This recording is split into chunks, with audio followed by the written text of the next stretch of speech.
शेतकऱ्यांच्या 16 पाणबुडी मोटारी चोरी, आरोपी लातूर पोलिसांच्या जाळ्यात।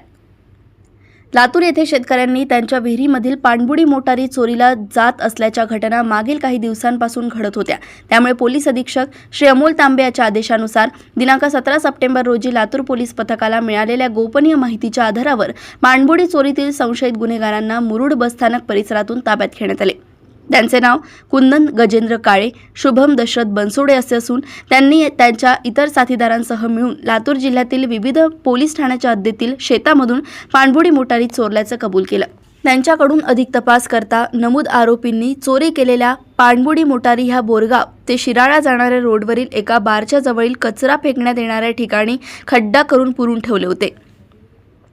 त्या 16 पाणबुडी मोटारी तसेच काही पाणबुडी मोटारी विकून मिळवलेली रोख रक्कम जप्त करण्यात आली आहे। जप्त करण्यात आलेल्या पाणबुडी मोटारीवरून पोलीस ठाणे लातूर ग्रामीण, रेणापूर, मुरुड, औसा, गातेगाव, भादा येथे दाखल असलेल्या गुन्ह्यातील एकूण 16 पाणबुडी मोटारी तसेच रोख रक्कम असा एकूण 2,29,400 रुपयांचा मुद्देमाल हस्तगत करण्यात आला असून पाणबुडी मोटारीचे 8 गुन्हे उघड झाले आहेत।